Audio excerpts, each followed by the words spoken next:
Gusto mo ba ng bagong mapupuntahan na lugar? Kung bago yung gusto mong lugar puntahan, nangangahulugan to na dapat tayong mahirapan. Matatakot tayo sa pupuntahan natin dahil malaki yung tsansa na hindi natin nalalaman kung ano yung hinaharap natin. Nakakatakot, di ba?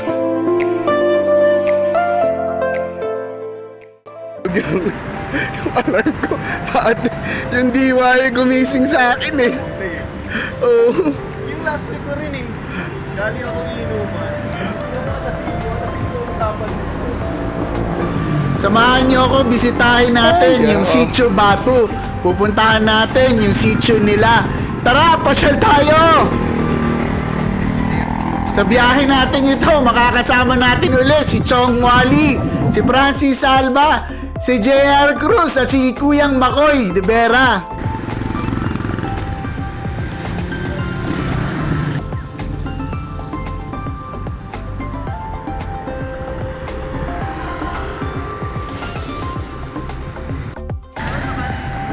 Ha?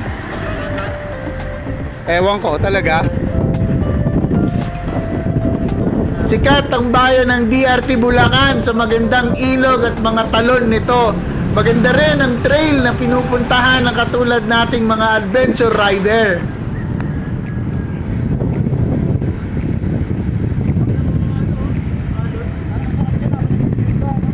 Oh, lamig niyan. Buwan pa ng January nang bisitahin namin tong lugar na to. Sa aming pagpunta at pagbisita, habang dinabaybay namin itong Embalte, ma-action na kagad. Oy! Tayo na, higa oh. Yun lang, puta bata. Ako bata, putang ina yun. Ako nakabike. Pagpasensyahan nyo na yung lingwahe na nabitawan ko. Nabigla ako dito sa pangyayari. Hindi ako sanay makakita ng ganitong klaseng mga aksidente.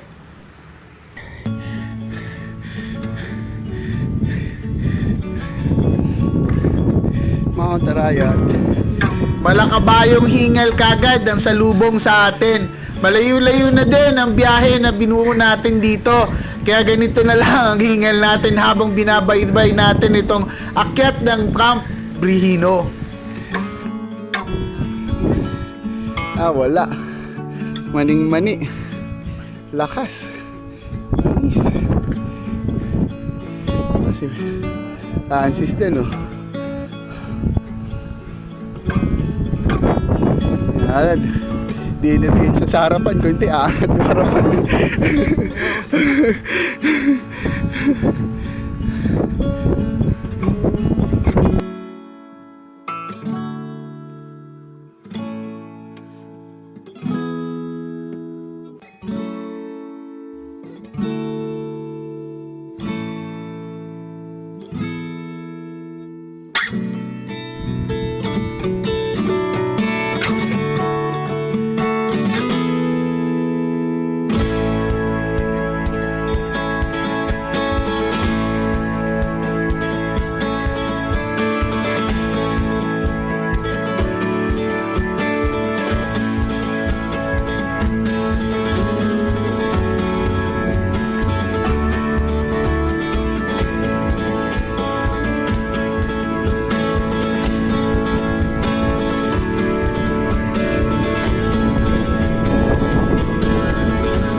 Hindi naging madali ang biyahe namin dito. Halos lahat kami dito ay medyo laspag na. Malayo, mainit, umuulan, malamig yung panahon, hindi mo maintindihan. Nag-aalangan ang aking pag-iisip dito kung kakayanin ko yung buong trail dito. Napuntahan na namin ni Kuyang Makoy yung trail ng Tingkugan. Pero dediretso kami ng Sitio Bato at yun yung hindi namin nadaanan nung unang biyahe namin dito. Sana kayanin pa. Malaki ang pasasalamat ko na may mga kasama ako katulad nila. Pareho kami ng mga channel. Ako ngayon. Sabi, bikeable na daw. Ayan o. Ayan Bikeable. yung tawa ni Kuyang Bayo, tignan mo. Pila-pila hindi pwedeng mag-unahan. Ayun yung pupuntahan. Kamusta Ate Lexi?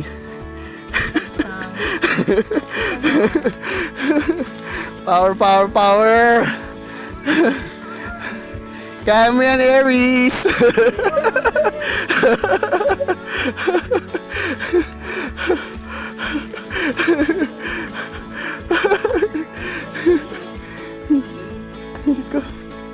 Nakakapagod, napakahirap ng mga tulak dito. Mainit at malinsangan yung panahon. Pero hindi mo maramdaman itong mga bagay na to dahil tuwang-tuwa ka sa nakikita mo sa paligid, sa mga kasama mo na nandito rin sa trail.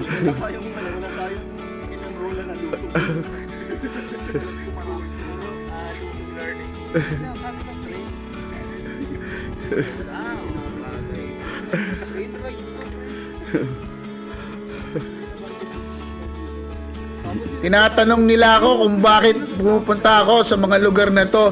Kung yung buong linggo na naranasan mo ay puro pagod, di ba dapat nasa bahay ka lang at nagpapahinga?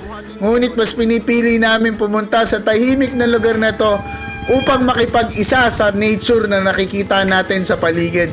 Yung natural at walang halong kemikal.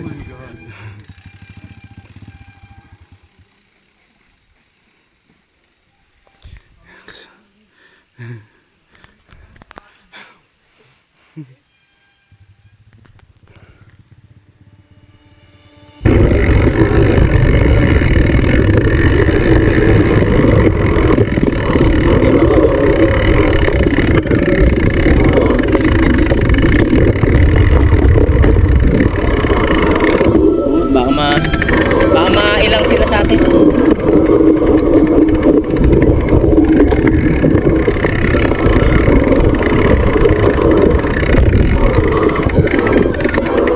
Baka mailang sila sa atin.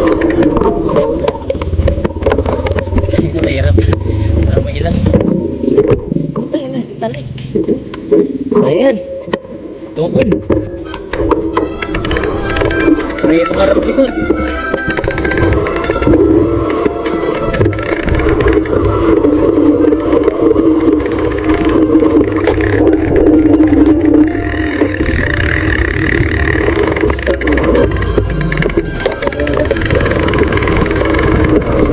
Hindi masama ang pag-unlad.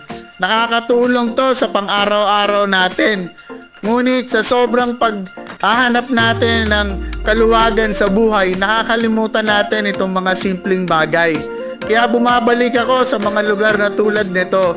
Ang Sitio Batu ay matatagpuan sa DRT Bulacan. Isang liblib na sitio. Marami din ang pumupunta dito. Madalas yung naghahanap ng katahimikan. Yung mga nature seeker, yung mga adventure rider, mga ibon. Or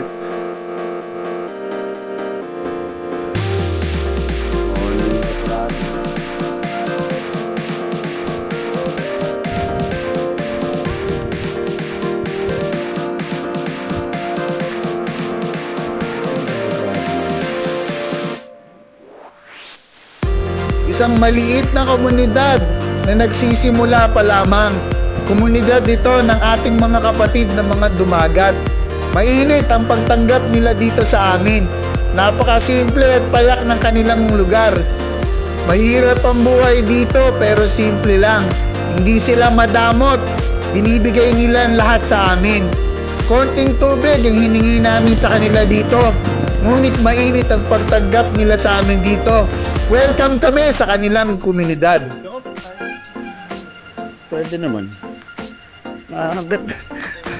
Hanggat may panahon pwede. Pero yun lang, talagang ano.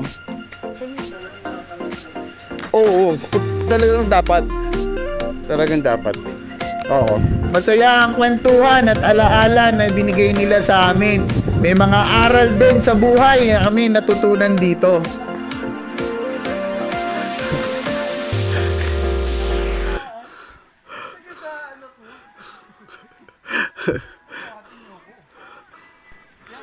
tawanan pa rin ng nararamdaman at pinapakita namin dito sa isa't isa.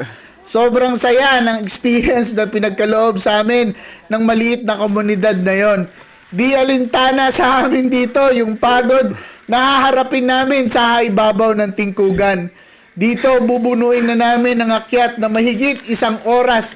Walang bikeable na pagkakataon dito. Puro buhat at tulak, pawis. Ngunit yung iyong mapapansin sa paligid dito, mga huni ng ibon na kakaiba, mga hagaspas ng hangin sa mga puno at mga dahon nito. Kakaiba, tatayo ang mga balahibo mo sa hita at sa binti. Di ba? Isang pangarap sa susunod na pagkakataon na makadaan dito, makapag-downhill.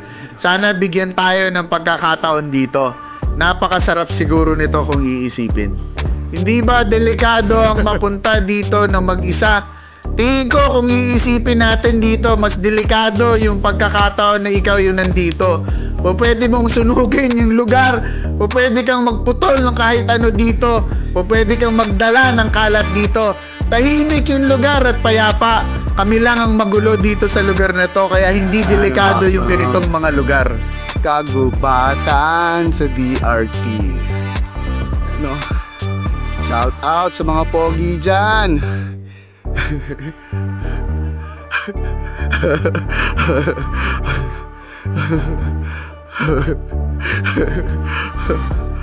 Yan no. Kita tayo sa nan. After 30 minutes, nandito pa rin tayo sa ilalim. Ito yung pasimuno. Ito yung pasimuno. Ano? Bikeable daw.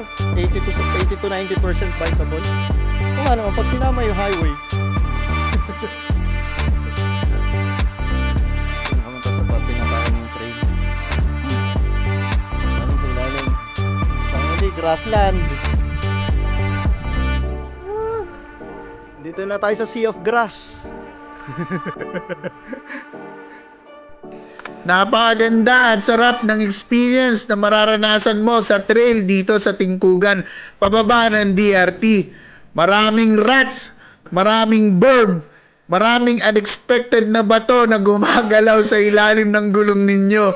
Hindi ka dapat pipikit dito, hindi mawawala yung focus mo. Kaya napakasarap nung alaala ko nung binabaybay namin yung DRT pababa na ng Barangay Bayabas.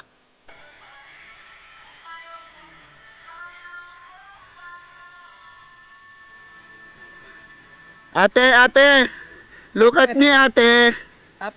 Ate, look at me. Ate. Suplado naman ni ate. Ate, look at me. Shoutout sa mga pogi ng DRT. Naalabas na kami ng forest. Forest trail na kami. Ayun yung view. Makaselfie. Ay, so, kuya, ganyan ko lang ah. Sige. Makaselfie nga ng isa. So, ayun. Bakit? Parang katulad After ng boy. Sinemplangan mo. 4:30, 5:30. After 2 hours, galing sa Sitio Bato sa eskwelahan. Nakakayat na uli kami dito sa Tingkugan Junction. Isa na namang pambihirang pagkakataon na may experience natin itong bagong trail na to. Napakasarap nung experience na pinagkaloob sa atin ng tadhana. Maraming salamat sa kalakasan na binigay sa atin ng Diyos sa pagkakataong ito. Maraming salamat sa mga nakasama din natin dito. Hindi ito biro. Palusot sa kanan. Hep hep. Okay. Lang, bilis nila. Hindi biro yung pagkakataon na biniyahe namin yung ikot ng DRT.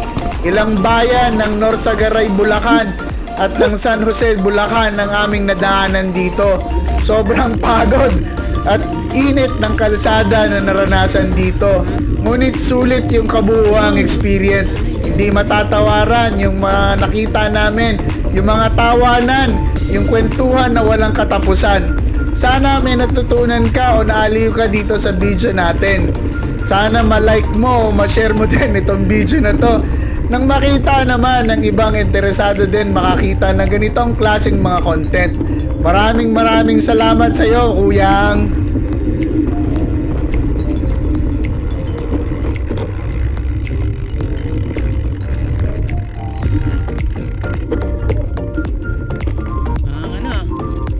Pump truck. Kahit mabagal, no?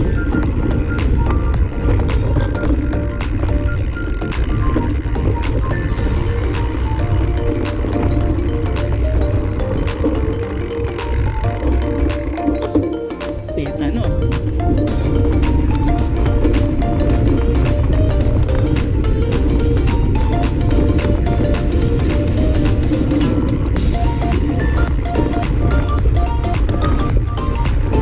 Mahaba yung rolling hill na babaybayin nyo simula dun sa junction papunta ng Barangay Bayabas.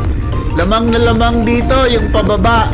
May mga ilan na ahon pero kayang daanin ng puwersa. Hindi mapuputol yung kadena nyo dito sa kapadyak. Maaaliw kayo dito. Maraming ramp. Kung mahilig kayo magpatalon-talon dito sa bisikleta, maganda itong trail na to. Mag-iingat lang kayo sa kasalubong yung motorsiklo dahil pampublikong daanan din to. Ingat kayo, baka maubos ang ngipin nyo kung makakasalubong ninyo. Galang ang pakita natin sa lugar ng mga pinupuntahan natin. Dayo lamang tayo dito kaya respetuhin natin. Biro lang, huwag nyo kayo masyadong bibitawan yung brake dito. Tara!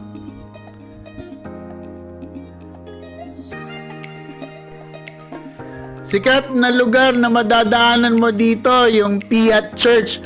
P-I-A-T yung spelling. Parang may mother or something. Parang Catholic seminary yung lugar. Correct nyo na lang ako. Lagay nyo dito sa description sa baba. Isa sa nakakatawa na ginagawa natin sa bike touring o adventure cycling na to yung pag-ulis natin sa bahay. Maalis tayo ng madaling araw pa lang. Hindi tayo makakauwi dito kasi sobrang layo ng maaga. Umuwi tayo ng madilim dito. So nakauwi na kami dito mga bandang alas 12 na ata ng gabi.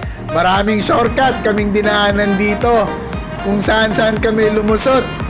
Para lang hindi namin maramdaman yung kabuuan ng kalsada pa uwi.